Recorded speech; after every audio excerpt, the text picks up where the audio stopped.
welcome, welcome, welcome. First of all, I'd like to thank you for coming. Thank you for watching. The times are trying and the weather is getting cooler. And as I sit before you right now, I'm telling you, there's a joy in my heart because I know that whatever happens, that I'm in the center of divine plan, and I accept whatever is going to happen. May not like it, but I certainly have grown to accept it. Now, I am Dr. Hart, and welcome to a meeting with Bishop. We're going to continue with our reading today. But before I say that, I want to tell you that if you haven't heard by now, there's another variant out there. And every once in a while, you think about how things are going. You think about how we do things and how we move. And you'll come to find out that you've been wrong or that you've been right. Now, many of you ran out there and got this situation because you thought that it was going to make you safe because that's what they told you. Now, I'm not pointing this at anybody, but like the saying goes, if the shoe fits, go ahead and put it on. You don't have to wear it. You bought it, it's your shoe. Wear it. Now, this is not a time really to haggle and wrestle with belief, but we do have to understand that there is a strategy afoot. Okay? Wish I had my tinfoil hat on. But let me just use this right here.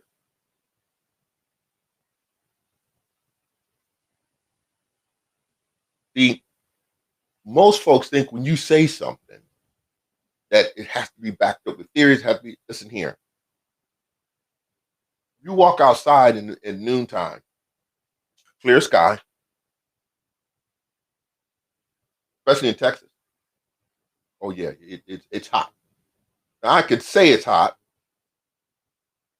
and for all intents and purposes, everyone who's out there in that same sun would agree that it's hot. There's no wrestling match going on there, no debate to be had. However, there are some who, just for the sake of it, will argue the point. And though the same people are, when they get in trouble, you're the first ones they call. See, now I want you to grow to appreciate this, that many of us have underappreciated our friends, have underappreciated family members, have underappreciated folks because we saw them as being so common that, okay, well, that's just so and so, or that's just who that is, or that's just that. Well, I want to tell you this. Those of us who are healthy in their belief, in their knowledge of God, know simply this, that He's everywhere, omnipresent. Now, for all intents and purposes, I don't want to hit that too hard and go on long, but let's just say this right here. If you look over and you see the particle of dust, God's responsible for that. God, not government operational departments. I'm talking about glory, omniscience, and divinity. He is responsible for that. Why is he a he? He's a he because of the masculine traits. Giving, providing, defending. Those things are masculine traits. Okay. Now, we've had issues with masculinity, the whole just the term, but most people who argue the point don't understand it. All right. So what we're going to do right this moment is we're going to go to our reading. Now, I want to say this to you, is that I would appreciate your support. I would appreciate your support in this work I'm doing. Now, granted, I'm going to be real with you and I'm going to say it. Nobody else has and nobody else will. Okay. I know none of you told me to do this. I know none of you told me to be on here every day and doing these videos. Nobody told me to do it. However, uh, in the presence of a service, guess what? We're all going to benefit because the knowledge that you're getting is what's beneficial. And I want to be able to continue to do this for you because I couldn't be selfish like a lot of people, like our some of our parents were, had all of this knowledge and had all of this ability and wouldn't pass it to you. And so now you got to struggle, bumping your head, making mistakes when you just could have took the wisdom of the elders and put it in perspective and go ahead and apply it. So I really would appreciate your support. If you could, any contribution would help me greatly. I want to morph and start to. I've been offered the opportunity to do a television show, have my own kind of network where I can do advertisements. We can put our own education up there, and we can do what we want to do, and we could care less what anybody else does. I'm not into fighting people about what they believe and what they think. Personally, it doesn't affect me anyway. It doesn't bless me, doesn't curse me for somebody to believe that they should worship an egg. That's a whole nother thing. I'm here about bringing people to a higher state who want to come. You don't want to come, stay where you are. I'm not going to be mad at you. I mean, you could be my brother, friend, whatever, but if you want to stay where you are, stay where you are. If you want to contribute to, if you would, I'd appreciate your contribution. Send them to Cash App, Kadesh. And if you happen to be on YouTube watching this, go ahead and go ahead and subscribe to the channel and hit the notification bell so you know when I come in. Now, I hope you have decided that you are going to download this or the PDF drive so you can keep it on your computer. See, sometimes the hard copy is great if you can get it, but you get what you can get. Okay. At a time, you may have to move it quickly. You take your books with you. So that's the blessing of computer age. Everything can be compact and placed in your pocket. Y'all understand what that is.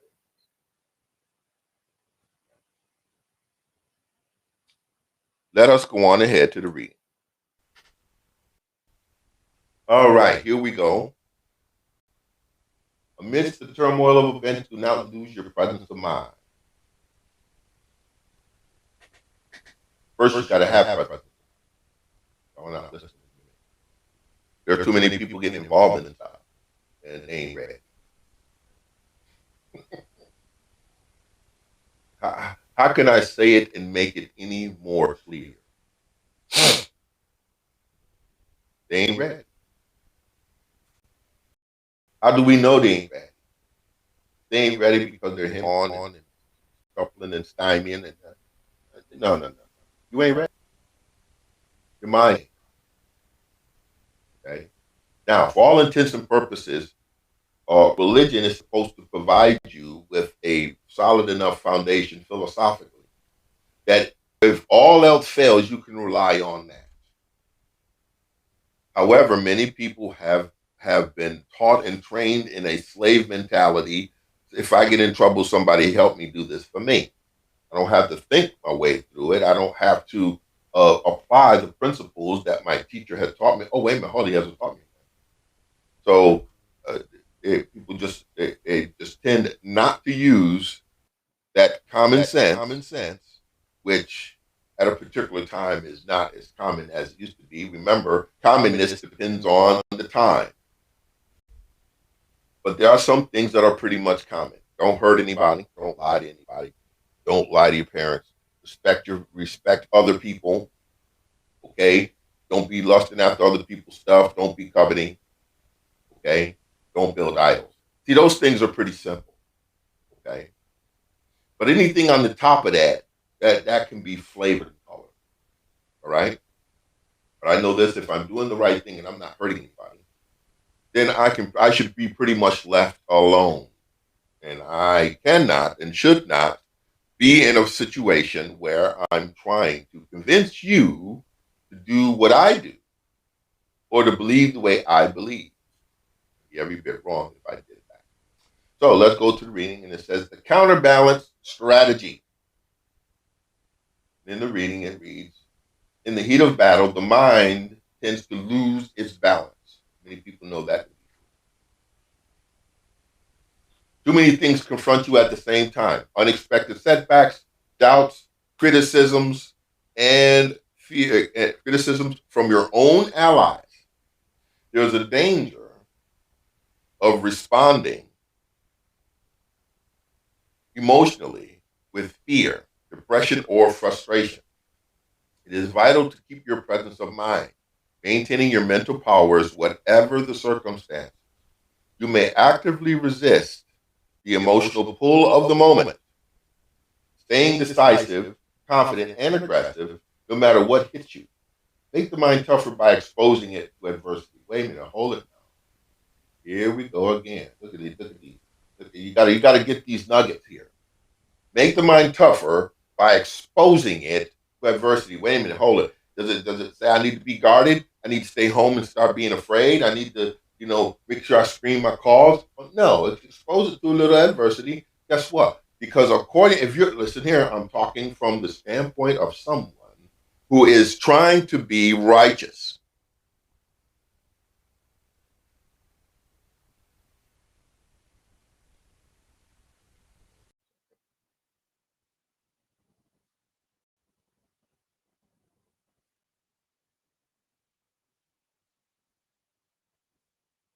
Okay.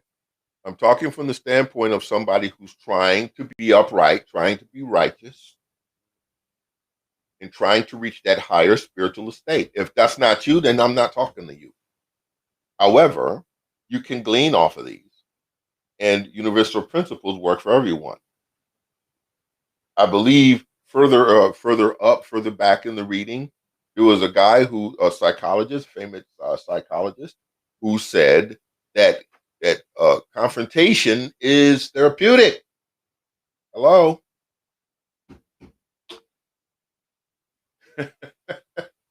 A little bit of adversity not gonna kill you. What does the Bible say about that? The Bible says what? It says that if you beat the child with the rod, he won't die, but he'll save his soul from hell. What is he trying to say? He's trying to say, listen, that rod is a deterrent from performing bad behavior. And sometimes just knowing that there is a governor is enough to stop you from doing some stuff. But for some people, it's not. And let me jump on the shoulder for a minute. This is why the police officers have so much trouble. See, the presence of a police officer should tell you, okay, I'm messing up. If he's looking at you funny, then you need to, take care of yourself. But if you're not doing anything, he ain't gonna be just messing with you. And that's where the place is. That's where the challenge is in this day. And just to put a plug in, I am writing a book now, The Psychology of Policing. It should be out in March. So look for that. I'm finding some very startling things in my pursuit, and I want to share that with you. And you'll be able to find it on all of the major book distributor networks, including Lulu.com. Now, what does this say? Make your mind tougher by exposing it to adversity. Learn to detach yourself from the chaos of the battlefield. Let others lose their heads. What? What? Come on now. Wait, hold on. Let me get all of this right here. Let me get all of this right. All right. Learn to detach yourself from the chaos of the battlefield. Let others lose their heads. Your presence will steer you clear of their influence and keep you on course. Listen, if anyone knows me, you know this is my philosophy. I don't pick up information about you so that I can get involved in your world. I pick up information about you so I know how I need to move. See, because I'm not trying to get in your problem. See, I'm not trying to share your problem. Listen, we as righteous people, we bear the burdens of other people, but bearing the burdens of someone doesn't mean take on their problem. And that's where the righteous are having problems. There are countries right now that are starving, and apparently somebody thought that giving them food for a couple of weeks is going to help them out of their problem. You're deluded.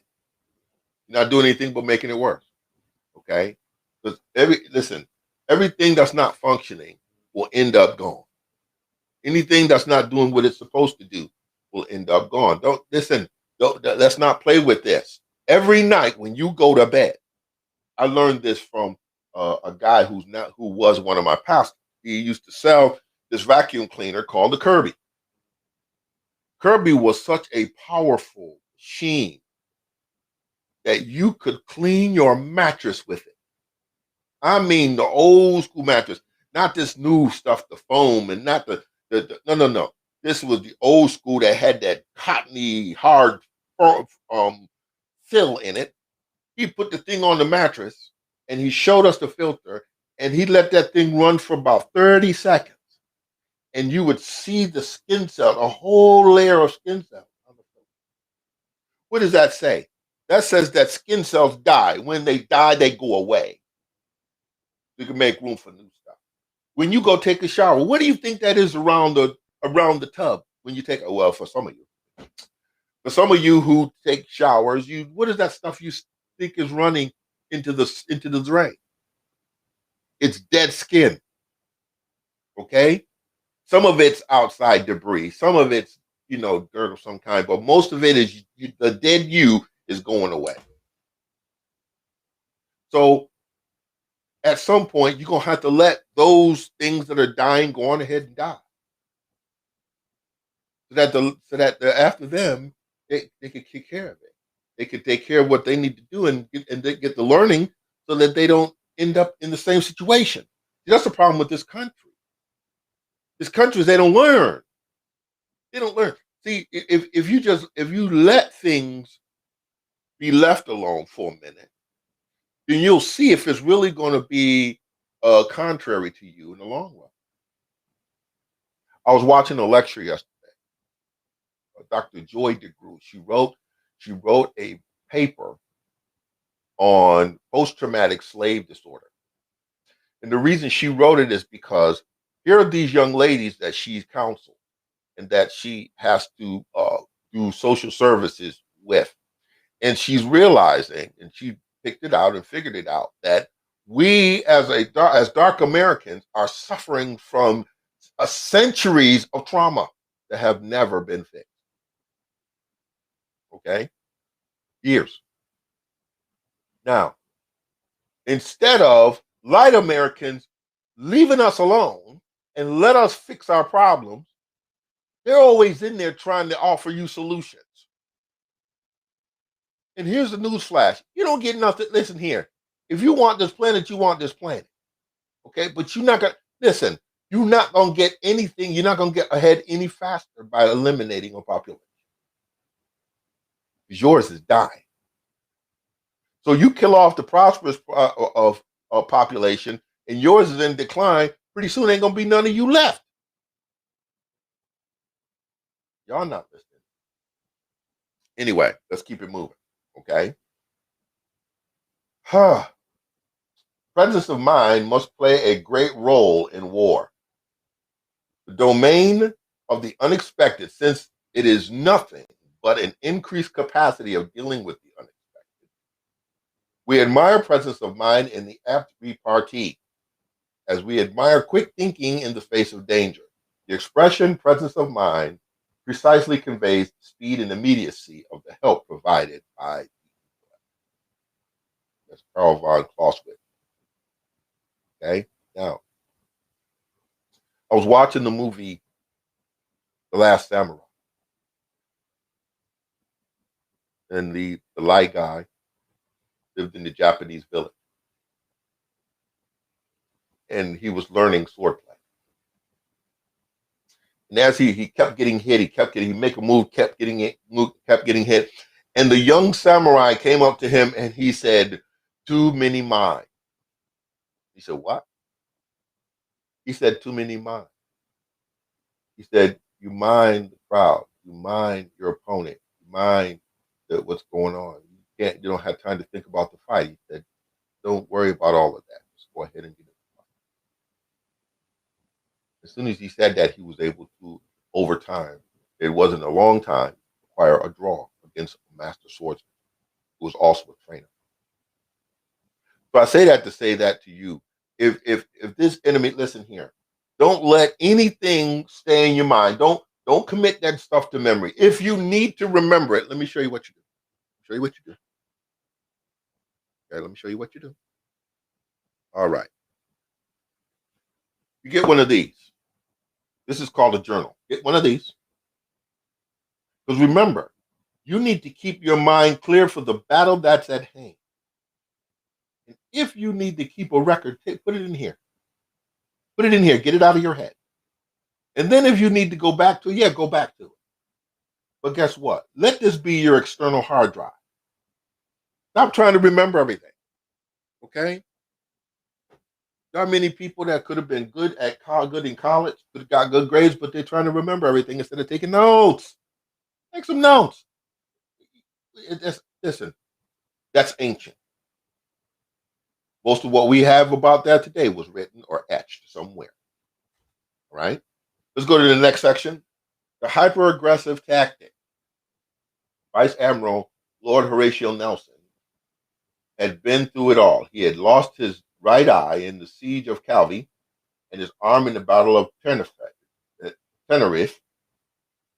He had defeated the Spanish at Cape St. Vincent, and he thwarted Napoleon's Egyptian campaign by defeating his navy at the Battle of the Nile the following year.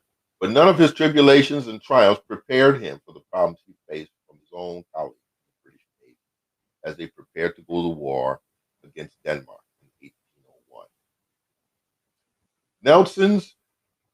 Nelson, English's most glorious war hero, was the obvious choice to lead the fleet. Instead, the Admiralty chose Sir Hyde Parker, with Nelson his second in command. This war was a delicate business. It was intended to force the disobedient Danes to comply with the British-led embargo on the shipping of military goods to France. The fiery Nelson was prone to lose his cool. He hated Napoleon, and if he went too far against the Danes, he would produce a diplomatic fiasco. Sir Hyde was an older, more stable, even-tempered man who would do the job and nothing more. Nelson swallowed his pride and took the assignment, but he saw trouble ahead. He knew that the time was of the essence. The faster the Navy sailed, the less chance the Danes would have to build up their defenses. The ships were ready to sail, but Parker's motto was, everything in good order. Ships were ready to sail, but Parker's motto was, everything in good order. It wasn't his style to hurry. Nelson hated his casualness and burned for action. He reviewed intelligence reports, studied maps, and came up with a detailed plan for fighting the Danes. He wrote Parker, urging him to seize the initiative. Parker ignored him. More life may trickle out of men through thought than through a people. At last, March 11th, the British fleet set sail. Instead of heading for Copenhagen, however, Parker anchored well in the north of the city's harbor and called a meeting of his captains. According to the intelligence reports, he explained, the Danes had prepared elaborate defenses for Copenhagen. Boats anchored in the harbors, forts to the north and south, and the mobile artillery batteries would blast the British out of the water. How to fight this artillery without terrible losses? Also, pilots who knew the waters around Copenhagen reported that they were treacherous, places of sandbars and tricky winds. Navigation, these dangers under a bombardment would be harrowing. With all of these difficulties, perhaps it was best to wait for the Danes to leave the harbor and fight them in open sea. Nelson struggled to control himself. Finally, he let loose, pacing the room, the stub of his lost arm jerking as he spoke. No war, he said, has ever been won by waiting. The Danish defenses looked formidable. Those who were children at war, but he had worked out a strategy weeks earlier. He would attack from the south, easier approach, while Parker and a reserve force would stay in the city's north. Nelson would use his mobility to take out the Danish guns. He studied the maps. Sandbars were no threat. As for the wind, aggressive action was more important than fretting over wind. Nelson's speech energized Parker's captain. He was by far the most successful leader, and his confidence was catching. Even Sir Hyde was impressed, so the plan was approved. Okay? So understand this. A couple of things here. Here's here's a guy who's seasoned. Here's a younger guy who had been in the heat of the battle, who had been in the front, who had concentrated his whole time on developing a strategy of a quick win. Okay, based on exploiting the weaknesses of an army. You see that before. The Prussians against Napoleon. See, the Prussians out there in the line in the formation, and Napoleon's people jumping on their heads, crawling, jumping out of holes, all kinds of stuff. Same thing here. See, one of the things that we have to understand as dark Americans is this: is that you sitting up here waiting for something to happen, people. It ain't gonna happen. It's not going to happen. Holy bananas, it's not going to happen. Okay, you're gonna have to make something happen. Now, what am I saying? Is attack the answer? Well, it's left to be said. Is retreat the answer? It's left to be said. But what you can do is you can start looking at how things are moving and catch whatever flow makes you safe, keeps you in that place of safety. Now, the place of safety may be a place that you can set up your defense with minimal hindrance. You can put yourself in a place where there's defenses all around. Okay, y'all not listening. If you spend too much time going the aggressive way, you're gonna tire yourself out.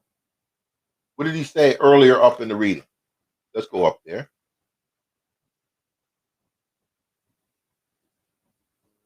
What does it say? Let others lose their heads. See? Let others lose their heads. Ain't no need in you. Ain't no need in you going through all of the trouble. Okay. Now let's finish this story. Next morning, Nelson's line of ships advanced down Copenhagen. The battle began. Danish guns firing on the British at close range took a fierce toll. Nelson paced the deck of his flagship, HMS Elephant, urging his men on. He was in an excited, almost ecstatic state. Shot through the main mast, nearly hit him. It was warm work, and this day may be the last to any of us at any moment, he told the colonel. A little shaken up by the blast, but mark you, I would not be elsewhere for thousands.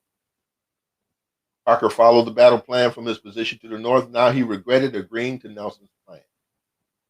He was responsible for the campaign, and a defeat here could ruin his career. After 4 hours of back and forth bombardment, he'd seen enough. The fleet had taken a beating and gained no advantage. Nelson never knew when to quit. Parker decided it was time to hoist the signal flag 39 in order to withdraw. First ships to see it were to acknowledge it and pass the signal down the line. Once acknowledged, there was nothing else to do but retreat. The battle was over. On board the Elephant, a lieutenant told Nelson about the signal. The vice admiral ignored it, continued to pound the Danish defenses. He eventually called to an officer. Is number 16 still hoisted? Number 16 was on its own flag. It meant engage the enemy more closely. The officer confirmed the flag was still flying. Mind you, keep it so, Nelson told him. A few minutes later, Parker's signal flapping in the breeze. Nelson turned to his flag captain, Foley. I have only one eye. I have a right to be blind sometimes. The raising his telescope to the blind eye, he calmly remarked, I really do not see the signal. Going between obeying Parker and obeying Nelson, the fleet captains chose Nelson. They would risk their careers along with his, but soon the Danish defenses started to crack. Some of the ships anchored in the harbor surrendered, and the firing of guns began to slow. Less than an hour after Parker's signal to stop the battle, the Danes surrendered. The next day, Parker perfunctorily congratulated Nelson on the victory. He did not mention his subordinate's disobedience. He was hoping the whole affair would, including his lack of courage, would be quietly forgotten. Here's the interpretation. When the Admiralty put his faith in Sir Hyde, it made a classic military error. It entrusted waging a war to a man who was calm, who was careful and methodical. Such men may seem calm, even strong in times of peace, but their self-control often hides weakness. Put it there, all right?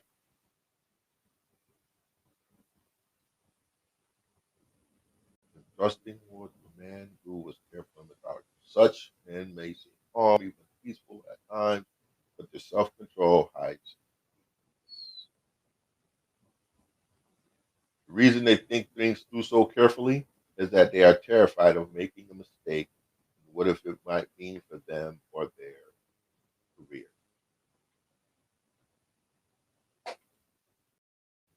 Okay.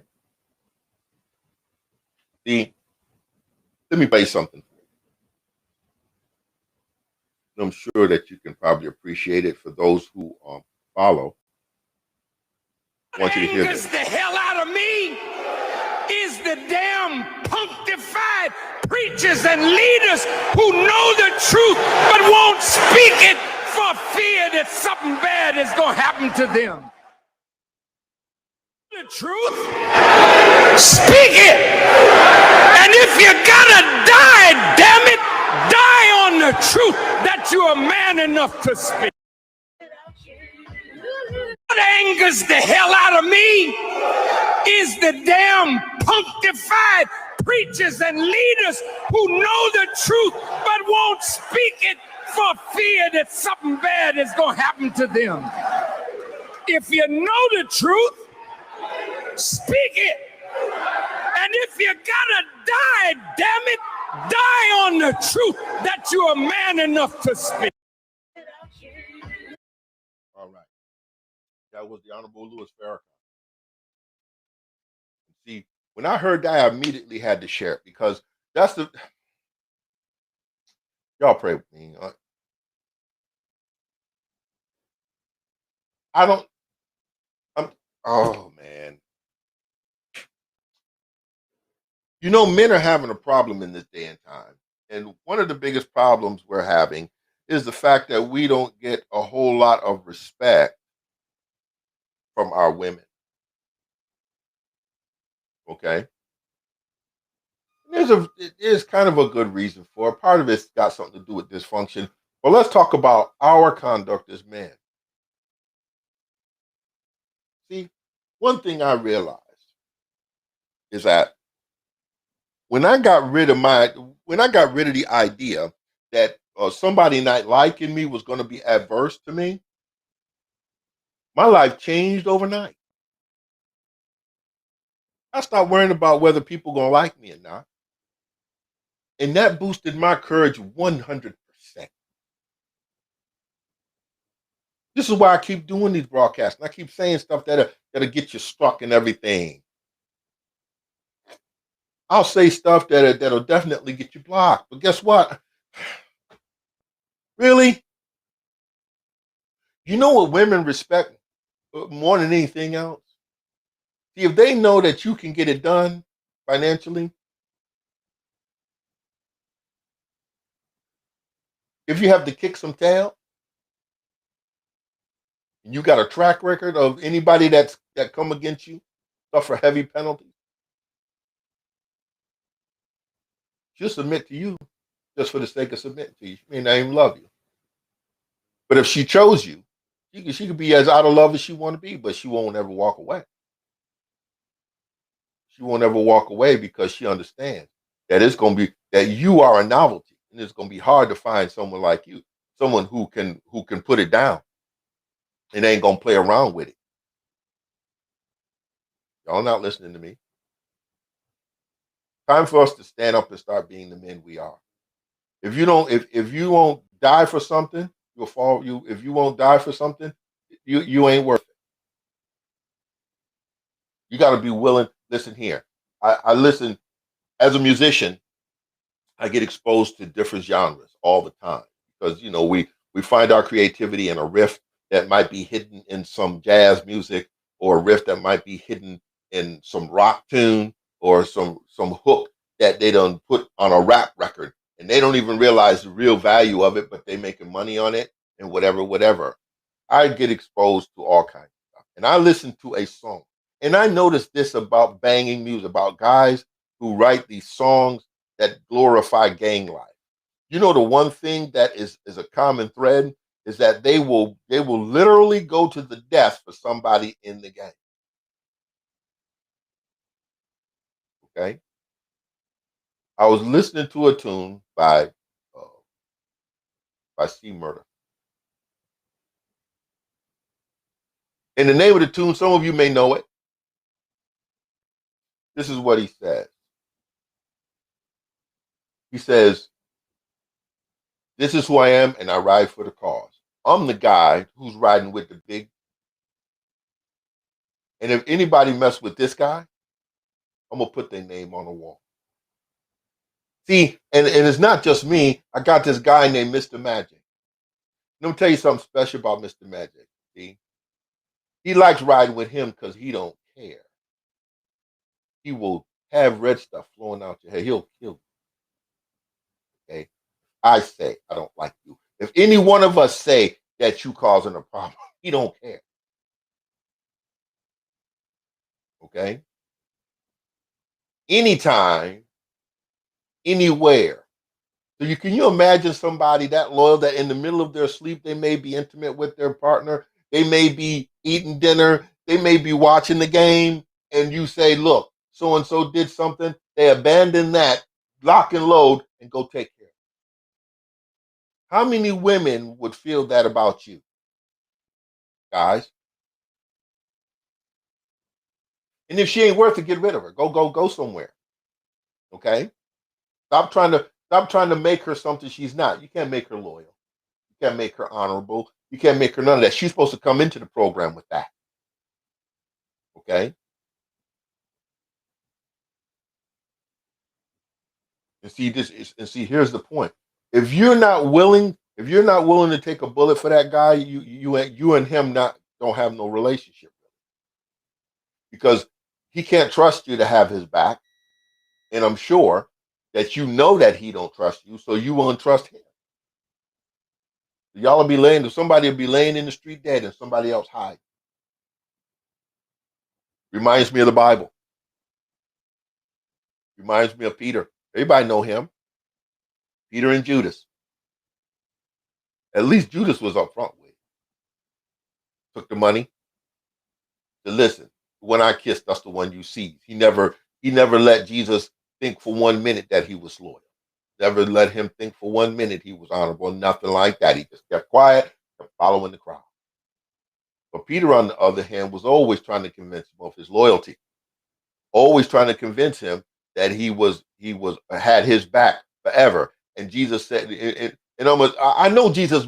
I know these people must be brothers because they sound just like us. Man, listen here. He said, you need to shut up, man, because before the cock crows twice, you're going to deny me 3 times. And he did it. See? Before the cock crows twice, you're going to deny me. So here I'm saying. I'm saying that at some point, you might not trust that crazy man because you think he's crazy. But if he's hell bent on getting it done, that's the one you trust. Why? Because he's going to spend all his time working on trying to fix it, working on trying to get it done. You don't want somebody who's got 2 or 3 things going on. Y'all not listening to me. Oh my goodness. Hey, I watch movies. I watch a lot of them. And one movie that I watched was Deep Cover. And the Deep Cover, he said, listen, a lot of guys who went undercover wanted to go home to their families, went home to their families, and one day they forgot who they were, and now they're dead. He said, but you won't go home. See, you won't go home. See, so you need to be so engrossed in the battle that that's all you think about. Single-minded in your pursuit. How many of us are that? Well, let me tell you this. If they can, in this time right now, y'all don't know where I'm at. You know, they're trying to give everybody the shot. Okay, oh fine, everybody's trying to get the shot, but does that mean that you got all these other intangibles? Make that part of the plan. Do your research. Listen to those guys. Listen here. If you want to learn anything, let me tell you where to go. You go to TikTok. Go to TikTok. You can get a master's degree off TikTok. Okay? If you're trying to write a paper for a degree, you go to TikTok. Them cats is doing all kinds of stuff, exposing all kinds of stuff. Go to bitshoot.com. Okay? An uncensored website. I guarantee you will find some stuff that will blow your mind. Okay? And then you develop your strategy for that. Sometimes, listen, unless a person directly confronts you, don't even bother with them. Don't even bother with them. You just make sure you set up bulwarks so that when you see that thing coming, you can boom, get out the way, or boom, go ahead and neutralize it. So here it is, this old guy, and they always trust the old guys. The old guys are calm and cool and got the experience. And that kind of arrogance is going to get somebody killed. Now watch this. Let me read it again. Such men may seem calm, even strong in times of peace, but their self-control often hides weakness. The reason they think these things so carefully is that they're terrified of making a mistake or of what it might mean for them in their career. This doesn't come out until they are tested in battle. Yeah, there we go again. God, this whole paragraph is awesome. This doesn't come out until they're tested in battle. Suddenly, they cannot make a decision. They see problems everywhere and defeat in the smallest setback. They hang back not out of patience, but out of fear. Often these moments spell their doom. Okay?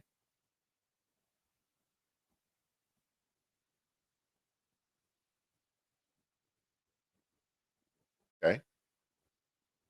Stop right there.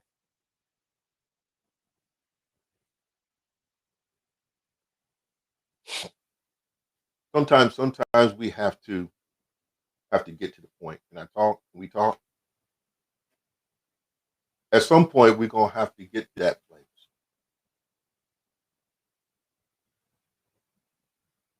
that we put it all on the line. We're gonna have to get to that place that we're gonna have to eliminate all of the other methods and just go on ahead and do this. Okay? You can think what you want to think. You can say what you want to say. But I do know one thing: with every day that goes by,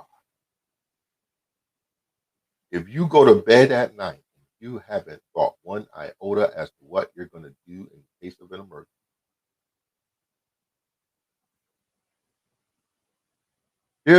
listen, you're not guaranteed safety. You're not guaranteed it anyway. But if you come to the realization that this thing may come, let me prepare myself for it, the chances of you surviving it will be greater.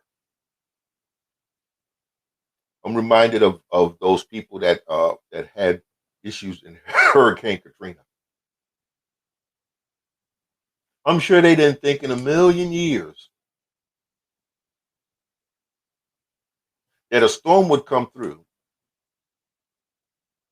and that storm would have some help in destroying their whole entire life. Being dislocated, being disrupted, being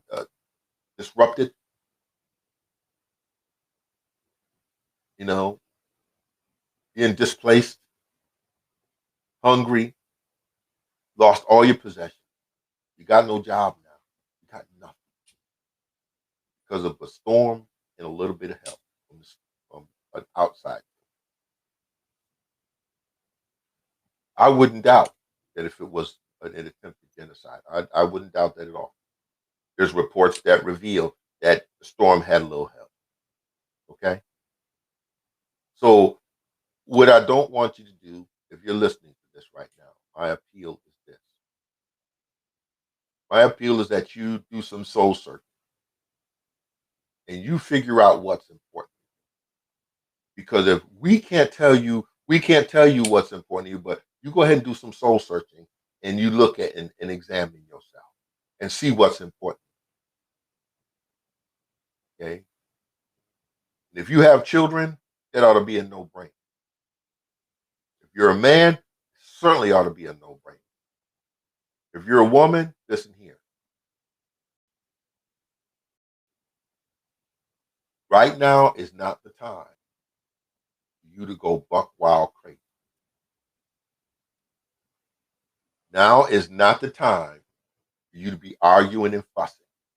Now is not the time for you to be letting outside forces manipulate you and your family, even though they've done it for nearly a century. Y'all heard me? Nearly a century.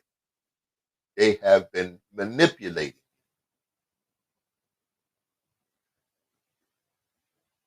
all of the money we spend on junk, all of the time we spend with useless pursuits, but pumping our brains full of foolishness, thinking we need to be entertained.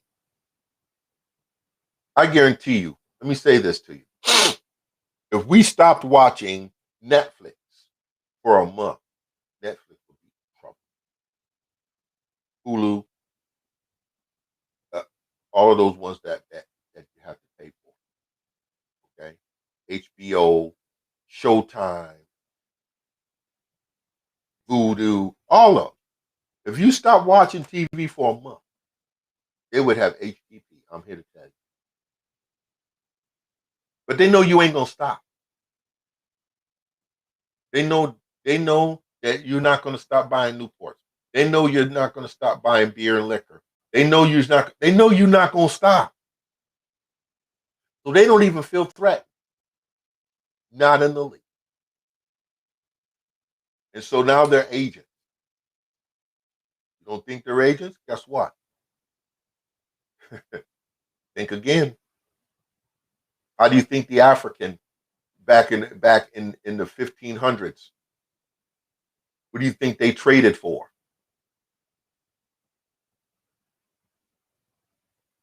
How do you think Belgium got a hold of Rwanda? How do you think Leopold got a hold of the Congo? Y'all are not listening to me. But as we sit here, and we just finished reading some of these strategies. It's gonna go on for a minute. But what I want you to get into your head is that the day is going to come, and it's not going to be long, that you better have your stuff locked and ready. Because if you don't, you ain't got nowhere to go. Guess what? They're going to round you up in these camps. You don't believe it's happening? You go ahead and believe what you want to, but its evidence is already there. It's already there. Don't think they're fighting all of these bills that they're coming up with and increasing the spending. Don't you think that some inside some of those bills is money for the projects that they got going on? Don't play yourself. This has been